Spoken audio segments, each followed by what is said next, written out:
Artémis et Georges. La chasse fait partie des sujets incontournables de l'incompréhension entre les hommes. Chacun dans sa catégorie pense avoir les bons arguments. Commençons par les véganes, les végétaliens et les végétariens. Pour eux, c'est simple, ils ne mangent pas de viande et ils ne sont, par conséquent, pas chasseurs. Après, il y a les consommateurs de viande qui ne veulent pas entendre parler d'abattoirs et qui sont également anti-chasseurs. C'est d'ailleurs cette contradiction que les bons chasseurs, ceux qui prélèvent à bon escient en proposant des mesures de gestion efficaces pour garantir la pérennité des espèces, rappellent la contradiction alimentaire du consommateur.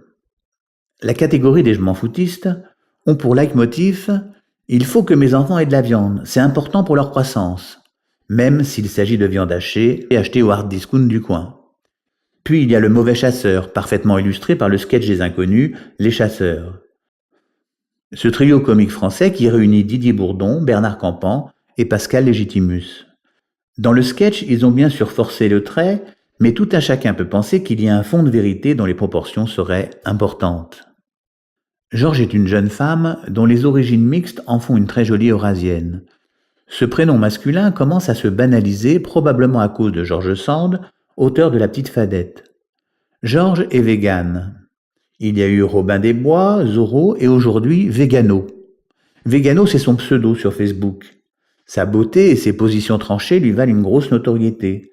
Végano ne chasse pas les animaux mais les hommes. Elle utilise Facebook pour débusquer ce qu'elle appelle les bites à poudre. Ces chasseurs qui se vantent sur Facebook de leur exploit d'avoir réussi à assassiner un lièvre à l'aide de 12 fusils et d'une meute de 15 chiens. Ces chasseurs qui adorent leurs animaux de compagnie en les agglutinant par groupe de 5 dans un chenil de 2 mètres carrés 10 mois de l'année. Georges est toiletteuse le jour et végano-justicière la nuit.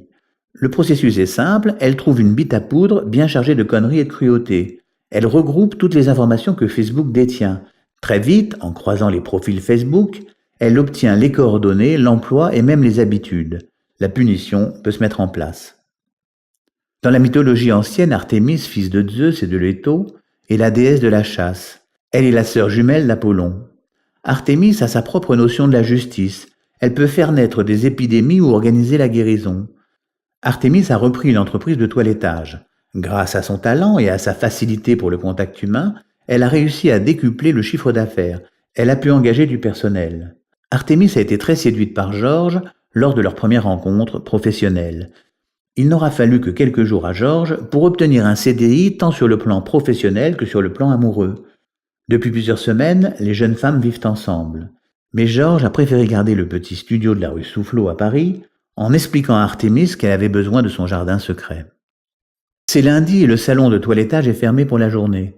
Georges explique à Artémis qu'elle doit se rendre rue Soufflot pour récupérer quelques affaires. Un peu curieuse, Artémis accompagne Georges dans l'espoir amusé de trouver des indices du jardin secret de Georges. Sur le bloc qui se trouve près du téléphone est griffonnée toute une série de petits dessins aux formes géométriques variées. Des hachures, des carrés, des lignes, des remplissages et parfois quelques mots ou numéros. Parmi cet enchevêtrement graphique, elle arrive à déchiffrer l'expression « bite à poudre ». En aucun cas, Artémis ne posera de questions à Georges.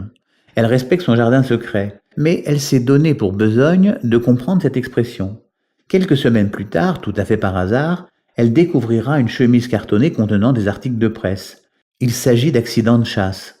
Comment l'un s'est tiré dans le pied et comment l'autre a blessé son frère d'armes. Toute une série d'articles qui mettent en évidence la maladresse des chasseurs. Certains même ont trouvé la mort.